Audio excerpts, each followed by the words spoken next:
एक समय ऐसा भी था जब इंसान सिर्फ एक जानवर थे। ना कोई भाषा थी, न समाज, ना ही पहचान था। बस अपने अस्तित्व के लिए लड़ता हुआ एक शिकार करता जीव।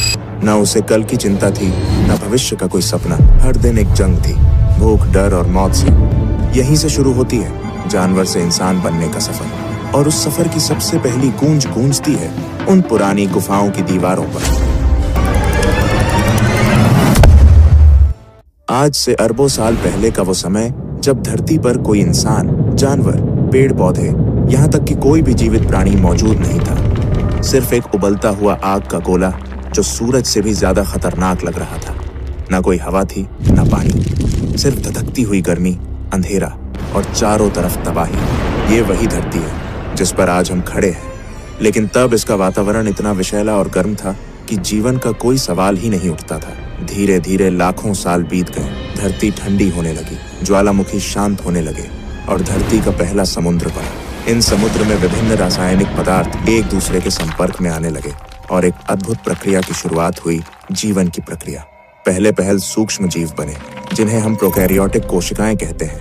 ये इतने छोटे थे कि उन्हें देखने के लिए माइक्रोस्कोप की भी जरूरत पड़ती। ये प्राणी ही जीवन की पहली कड़ी थे। कोई हाथ पैर नहीं, कोई दिमाग नहीं, बस एक सरल कोशिका जो जीवन के पहिए को घुमा रही थी। धीरे धीरे प्रोकैरियोटिक जीवों ने खुद को विकसित किया और यूकैरियोटिक जीव अस्तित्व में आए। अब जीवन सिर्फ एक कोशिका तक सीमित नहीं था, बल्कि कई कोशिकाएं मिलकर एक शरीर का निर्माण करने लगी थी। फिर समय के साथ धरती का वातावरण बदलता गया। पृथ्वी में ऑक्सीजन की मात्रा बढ़ने लगी और समुद्र जीवों से भरने लगे। फिर आया एक ऐसा समय जिसने जीवन की दिशा ही बदल दी। इस दौरान हजारों नई प्रजातियां एक साथ विकसित हुईं। जटिल जीव जैसे मछलियां, कीड़े, जेलीफिश और कई अनोखे समुद्री जीवों का आगमन हुआ। रीढ़ वाले जीव पहली बार दिखने लगे। जीवन तेजी से विकसित होने लगा और फिर कुछ जीव पानी से बाहर निकलकर धरती पर भी अपने पैर जमाने लगे।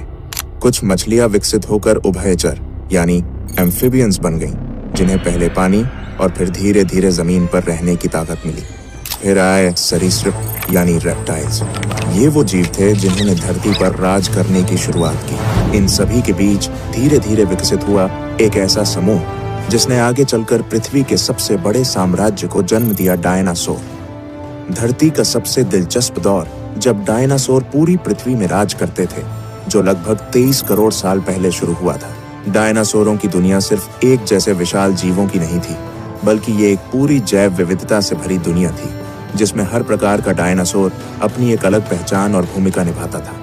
कुछ डायनासोर शुद्ध रूप से शाकाहारी थे, जैसे ब्रैकियोसोरस, जो अपनी लंबी गर्दन से आसमान छूते पेड़ों की ऊंचाई